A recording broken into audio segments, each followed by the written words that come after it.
Imagine being fired from the company you built with love.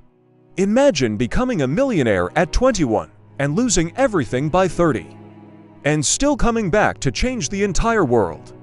This isn't just the story of a genius, it's the story of a rebellious dreamer.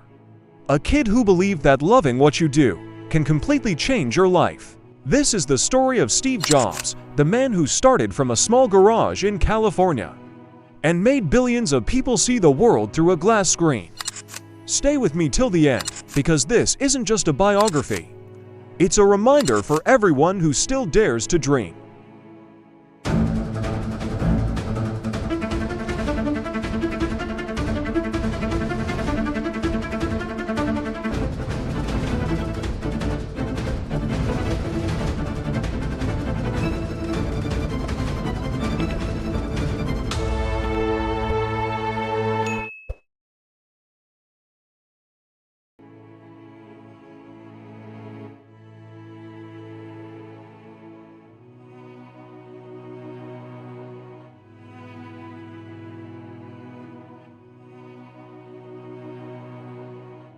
Steve Jobs was born on February 24, 1955, in San Francisco.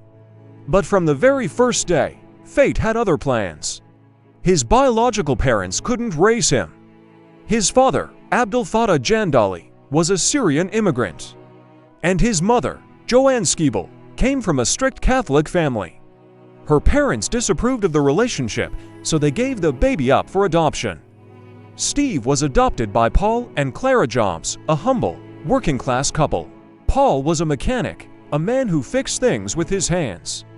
And his small garage would one day become the birthplace of Apple. Even as a child, Steve was curious and restless. He would take apart radios and gadgets just to see how they worked.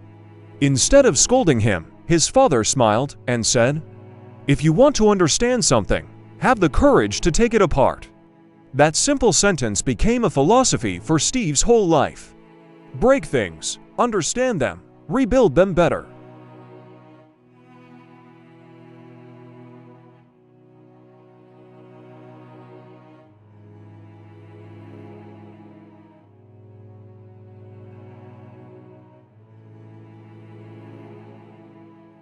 In school, Steve was intelligent, but impossible to control. He hated routine and discipline.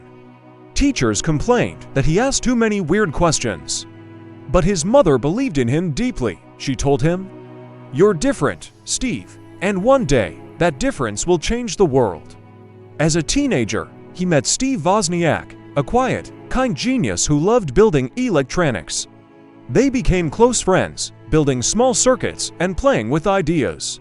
They didn't know it yet, but the spark of something world-changing had just begun. Steve wasn't like other kids.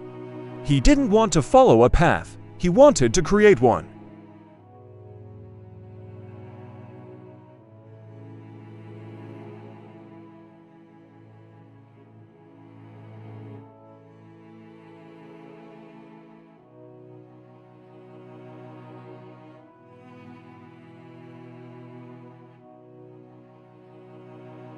Steve enrolled at Reed College, but formal education bored him.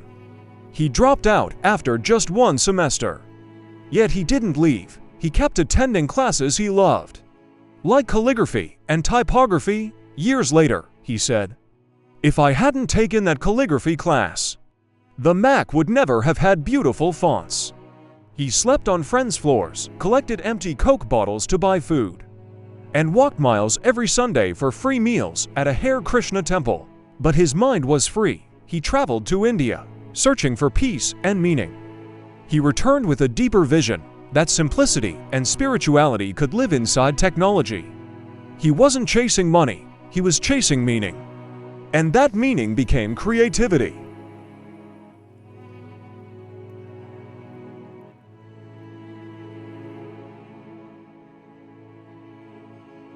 In 1976, in the small garage of his parents' house in Cupertino, two young men, Steve Jobs and Steve Wozniak, began building a dream from scratch. They believed computers shouldn't just belong to scientists, but to everyone with imagination. They sold a few handmade boards to fund their first machine, Apple I. It wasn't fancy, but it worked, and soon they caught the attention of investors. By 1980, Apple went public. Overnight, the 25-year-old Jobs became a millionaire. But behind the success was a perfectionist. A man obsessed with design, simplicity, and meaning. He often said, "People don't know what they want until you show it to them." That obsession made Apple different, a company where technology met art.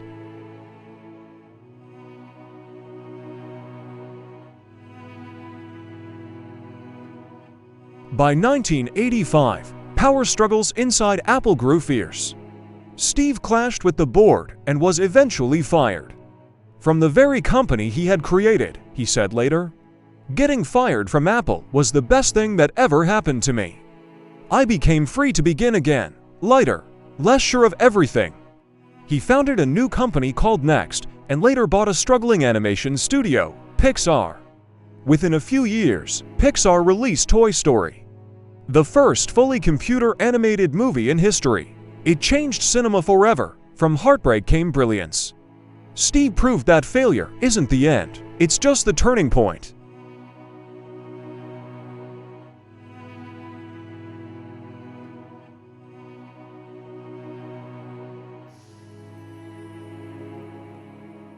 By the mid-1990s, Apple was collapsing. Sales were down, innovation was gone, and people had forgotten what Apple stood for. Then in 1997, Apple bought Next.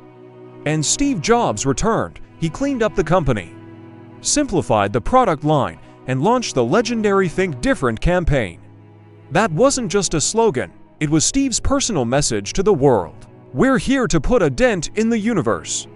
Then came a wave of miracles: iMac, iPod, iPhone, iPad. Each one didn't just sell, it changed human behavior. Apple was no longer a company, it was a symbol of creative rebellion.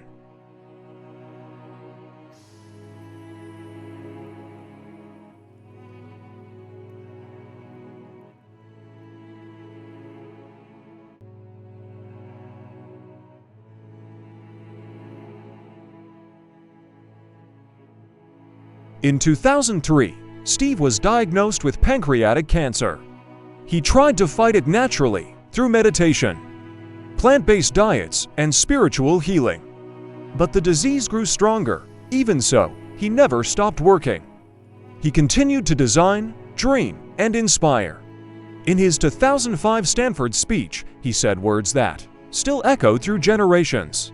"Your time is limited, so don't waste it living someone else's life. Stay hungry, stay foolish." He knew he was dying, but his focus was always on living fully, not fearing the end. Forever 2 minutes, on October 5, 2011, at the age of 56. Steve Jobs passed away peacefully, surrounded by family. His sister later said that his final words were, "Oh wow, oh wow, oh wow." As if he was seeing something beyond this world, but he didn't truly die. Because his ideas, his courage, and his vision live on in us. Every time we pick up a phone, every time we create something meaningful, we continue his mission. Steve Jobs proved that the greatest power in life isn't luck or money. It's belief in yourself and the courage to dream differently. If this story inspired you, hit that like button and tell me in the comments. If you weren't afraid to fail, what dream would you chase? Because maybe that dream is what the world's been waiting for. Stay hungry, stay foolish. Steve Jobs.